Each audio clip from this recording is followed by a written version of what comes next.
Ni saa 12 za asubuhi Afrika Mashariki, wakati ni saa 11 Afrika ya Kati. Hujambo, karibu katika Amka na BBC kutoka idhaa ya Kiswahili ya BBC.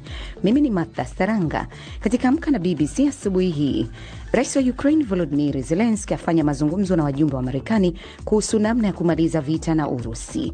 Michuano ya AFCON kuendelea leo kwa michezo minne, wakati Uganda na Tanzania zikijifua kabla ya mechi za kesho. Faisal Salum yeye alikosa mchezo kwa sababu ya kutumikia adhabu ya kadi 2 za njano. Maana yake ni kwamba tayari amemaliza adhabu yake, kwa hivyo kwenye mchezo ujao anaruhusiwa kucheza. Kiujumla hali ya kikosi iko vizuri. Na katika makala maalum ya mwisho wa mwaka hii leo utasikia simulizi za kusisimua kutoka kwa wanawake mbalimbali hapa Afrika Mashariki. So unajua niko kwa nyumba napiga nduru, huyu mtoto anachomeka, huyu anachomeka, mimi pia nachomeka. Niliamka nikakutana na moto, najaribu kupiga nduru nikimbie nje, at least nikimbie na watoto, napata mlango imeweza kufungwa, lakini hapo ilikuwa kidogo.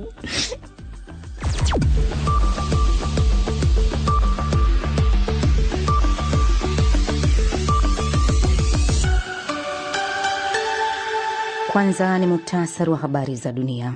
Zoezi la kuhesabu kura limeanza baada ya kukamilika kwa zoezi la uchaguzi wa manispaa, uchaguzi wa kwanza wa moja kwa moja nchini Somalia kwa karibu miaka 60. Msimamizi mkuu wa tume ya uchaguzi Abdikarim Ahmed Hassan alisema kuwa raia wa Somalia katika mji mkuu wa Mogadishu walifanya uchaguzi wao chini ya ulinzi mkali na zoezi hilo lilikamilika bila matatizo yoyote. Waangalizi wa uchaguzi wa ndani nchini Somalia wanasema uchaguzi huu ulikuwa huru na wa haki. Uchaguzi huu unaonekana kuwa jaribio muhimu kuelekea uchaguzi wa rais unaotarajiwa mwaka ujao katika nchi hiyo inayojaribu kujinasua kutoka kwenye miongo kadhaa ya migogoro na uasi wa Kiislamu. Rais wa Marekani Donald Trump amesema kuwa Marekani imefanya mashambulizi ya anga dhidi ya kundi la Islamic State kaskazini magharibi mwa Nigeria. Sam Batenzi na maelezo. Kamanda ya Marekani barani Afrika ilisema mashambulizi hayo yalitekelezwa kwa ushirikiano na mamlaka za Nigeria na yaliua kile ilichokitaja kuwa magaidi kadhaa wa IS katika jimbo la Sokoto. Waziri wa masuala ya kigeni wa Nigeria, Yusuf Tugar, aliambia BBC kwamba operesheni hiyo ilikuwa ya pamoja na ilikuwa imepangwa kwa muda mrefu.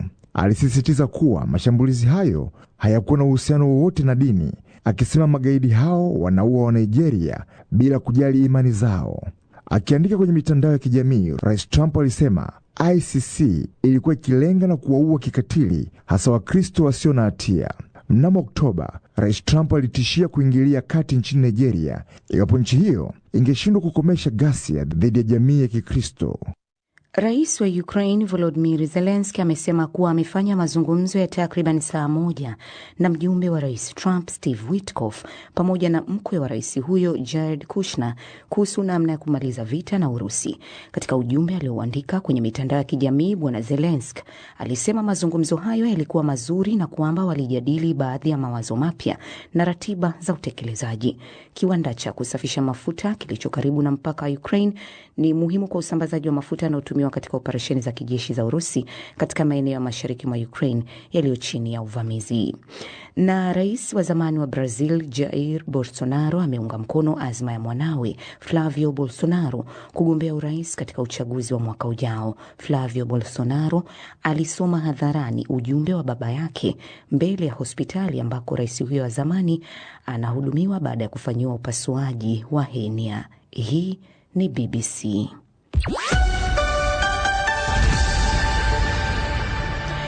Unasikiliza Amka na BBC kutoka idhaa ya Kiswahili ya BBC kikutangazia kwenye FM radio shirika. Nchini Tanzania ni pamoja na Capital FM na Bomba FM. Kenya ni Mwanedu FM, Uganda ni Voice of Karamoja. Nchini Jamhuri ya Demokrasia ya Kongo ni Radio Muungano wilayani Beni na internet katika bbcswahili.com. Matangazo haya pia tunayapeperusha moja kwa moja kupitia ukurasa wetu wa Facebook BBC Swahili. Mimi ni Martha Saranga, karibu. Rais wa Ukraine Volodymyr Zelensky amesema kuwa amefanya mazungumzo ya takriban saa moja na mjumbe wa rais wa Marekani Donald Trump Steve Witkoff pamoja na mkwe wa rais huyo Jared Kushner kuhusu namna ya kumaliza vita kati ya Ukraine na Urusi. Звісно, щодо Bila shaka bado kuna masuala nyeti yanayohitaji kushughulikiwa. Hata hivyo, kwa kushirikiana na timu ya Marekani, tuna uelewa wa pamoja na ulio wazi kuhusu namna ya kusimamia na kuyatatua. Wiki zijazo huenda zikawa na shughuli nyingi zaidi. Tunawashukuru Marekani pamoja na wote wanaoendelea kuweka shinikizo kwa Urusi ili ielewe kwamba kuendeleza vita kutakuwa na madhara makubwa. Awali, jeshi la Ukraine lilitangaza kuwa lilishambulia moja ya viwanda muhimu vya kusafisha mafuta vya Urusi katika eneo la kusini la Rostov kwa kutumia makombora ya masafa marefu. Kiwanda hicho kilicho karibu na mpaka wa Ukraine ni mihimili muhimu katika usambazaji wa mafuta yanayotumiwa na jeshi la Urusi kwa operesheni zake za kijeshi katika maeneo ya mashariki mwa Ukraine yaliyo chini ya uvamizi. Katika ujumbe aliochapisha kwenye mtandao wa kijamii wa Telegram, Rais Zelensky amesema mazungumzo baina yao yalikuwa na tija na kwamba walijadili baadhi ya mawazo mapya pamoja na ratiba za utekelezaji.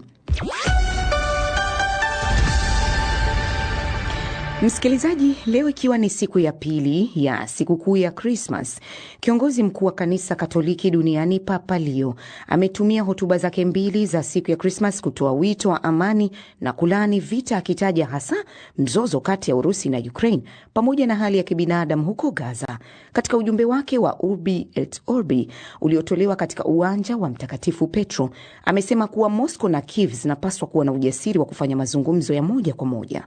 Awali, alipokuwa katika kanisa kuu la Mtakatifu Petro, aliitaka dunia izingatie mateso ya watu wa Gaza, ambapo mahema yamekuwa wazi kwa mvua, upepo na baridi kali. Pia ametumia siku hiyo Christmas kuombea amani nchi ya Sudan na Jamhuri ya Demokrasia ya Kongo na kuisihi Ulaya ibaki kuwa mwaminifu kwa misingi yake ya Kikristo. Kwa upande mwingine, Papa aliwakosoa vikali viongozi wa dunia aliowataja kuwa na unafiki uliokithiri, wanaochochea vita kwa kuwatuma vijana wao vitani. Fragile e la carne delle popolazioni. Miili dhaifu ni ya jamii zisizo na kinga, zilizojaribiwa na vita vingi vinavyoendelea au vilivyokwisha vikaacha nyuma yake magofu na majeraha yaliyo wazi. Udhaifu wa kiakili umo kwenye maisha ya vijana wanaolazimishwa kubeba silaha, vijana ambao wakiwa mstari wa mbele hutambua upuuzi wa wanachoamriwa kufanya pamoja na uongo unaojaza hotuba za majivuno za wale wanaowatuma kukutana na mauti yao. Ni kiongozi mkuu wa kanisa Katoliki duniani Papa Leo.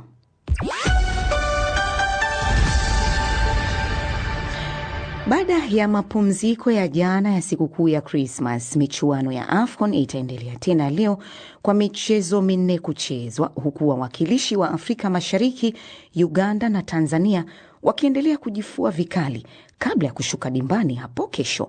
Mwandishi wa BBC Omari Mkambara anatujuza mengi zaidi kutoka Rabat nchini Morocco. Hekaheka ya kuwania uchampioni wa Afrika katika michuano ya AFCON inaendelea tena leo hii. Wawakilishi wawili wa ukanda wa Afrika Mashariki, timu ya taifa ya Tanzania na Uganda The Cranes, wameendelea kujifua kuelekea mchezo wao wa kesho utakaozikutanisha timu hizi mbili za ukanda mmoja. Tunaweza kuiita hii ni dabi ya Afrika Mashariki katika michuano ya AFCON. Tanzania Taifa Stars na Uganda The Cranes wote walifanya mazoezi yao jana jioni hapa katika jiji la Rabat kuelekea mchezo wao kesho Jumamosi.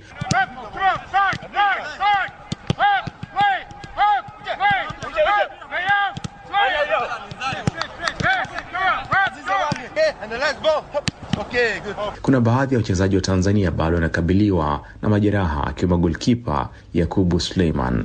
Afisa habari wa shirikisho la kandanda la Tanzania Clifford Mario Ndimbo, ambaye yuko hapa, anaelezea hali za wachezaji hao zinavyoendelea. Kwa wale ambao ni majeruhi, jopo la madaktari wetu wanaendelea kuassess na kuona ni namna gani ambavyo wanaweza wakarudi kwenye mchezo ujao, ama itakuwa tofauti, basi taarifa yao itaweza kutueleza. Yakubu kwa upande wake tayari amekwisha pelekwa hospitali, kwa hiyo madaktari wanaendelea kumwangalia kuangalia kwa karibu pia. Baada ya Tanzania kumkosa nyota wake Faisal Salum maarufu kama Feitoto katika mchezo wa kwanza dhidi ya Nigeria, afisa habari wa shirikisho la kandanda Tanzania ameambia BBC kuwa nyota huyo yuko tayari kuweza kuwakabili Uganda The Cranes. Faisal Salum yeye alikosa mchezo kwa sababu ya kutumikia adhabu ya kadi 2 za njano. Maana yake ni kwamba tayari amemaliza adhabu yake, kwa hivyo kwenye mchezo ujao anaruhusiwa kucheza. Kiujumla hali ya kikosi iko vizuri. Majirani hao wawili kutoka Afrika Mashariki, The Cranes na Taifa Stars, walipoteza michezo yao ya kwanza ya kundi C, kitu ambacho nahodha wa Uganda Halidi Aucho anasema ni lazima kupambana ili taifa moja kutoka Afrika Mashariki liweze kusonga mbele katika hatua ya mtoano. Timu zote za Afrika Mashariki zimepoteza, hivyo wote tunatakiwa kupambania nafasi moja ya kusonga mbele. Yoyote apate, Mungu akipenda. Kiukweli tumeanza vibaya na sio matokeo tuliyoyataka.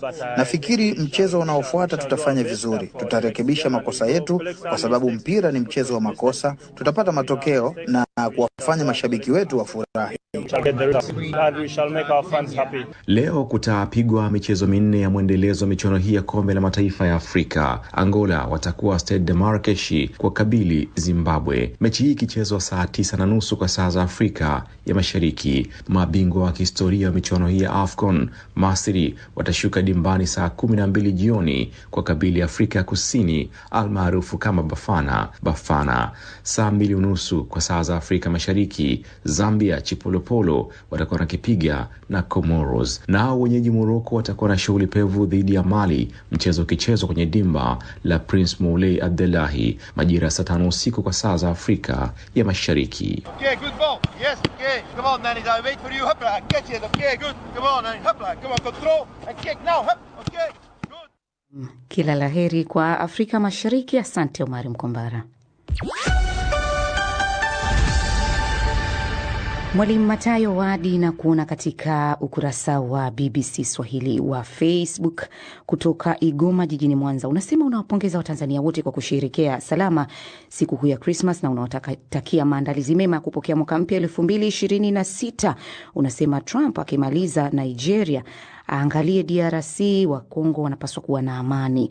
Ismaili Saki wa Mandewa, Singida, unasema ujumbe wa Papa Leo uheshimiwe, dunia iwe na amani vya kutosha. Asante sana. Na sasa namkaribisha mwenzangu Asha Juma akiwa Nairobi. Yeye anakukumbusha tu kwamba